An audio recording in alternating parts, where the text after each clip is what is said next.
मुंबई आग्रा महामार्गावर जनावरांचं मांस वाहतूक करणारा कंटेनर पकडला, 80 लाखाचा मुद्देमाल जप्त।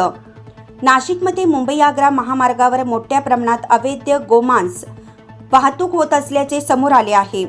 सतर्क नागरिकांच्या माहितीवरून पोलिसांनी एका वातानुकूलित कंटेनरवर कारवाई केली।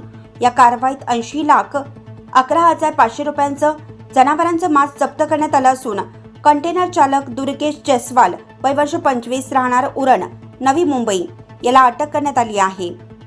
नाशिकमधील बजरंग दलाचे कार्यकर्ते विजय चव्हाण हे आपल्या दुचाकीवर जात असताना गरवारे रोड जवळून जात असताना महामार्गावर एक मोठा कंटेनर उभा असल्याचा त्यांच्या लक्षात आले। कंटेनर खाली पाणी साचलं होतं आणि त्यातून उग्र वास येत असल्याने त्यांनी संशय व्यक्त करून चालकाकडे विचारणा केली।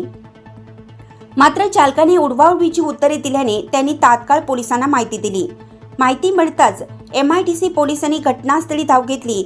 पंच आणि शासकीय पशुवैद्यकीय अधिकाऱ्यांच्या उपस्थितीत कंटेनरची झडती घेतली असता त्यामध्ये एकावर एक ठेवलेल्या 1447 कार्टून्समध्ये जनावरांचे मांस सापडलं। तपासणी दरम्यान कंटेनर वातानुकूलित असल्याचं आढळलं। पोलिसांनी काही मांसाचे नमुने गोळा करून न्यायवैद्यक प्रयोगशाळेकडे पाठवले आहेत। प्राथमिक तपासात हा माल मालेगाव येथून भरून तळोजा नवी मुंबई येथे पोहोचवला जाणार होता अशी माहिती चालकाने दिली। मात्र त्याच्याकडे कोणतेही अधिकृत दस्तऐवज, परवाने किंवा बिल नव्हतं।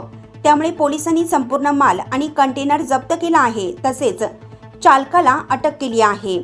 या घटनेनंतर नाशिकमध्ये मोठ्या प्रमाणात जनावरांचे मांस वाहतुकीचे रॅकेट सक्रिय असल्याचा संशय व्यक्त केला जात आहे।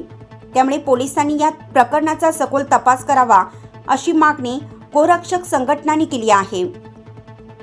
या कारवाईवेळी राष्ट्रीय बजरंग दल, विश्व हिंदू परिषद व अन्य हिंदुत्ववादी संघटनांचे कार्यकर्ते मोठ्या संख्येने उपस्थित होते।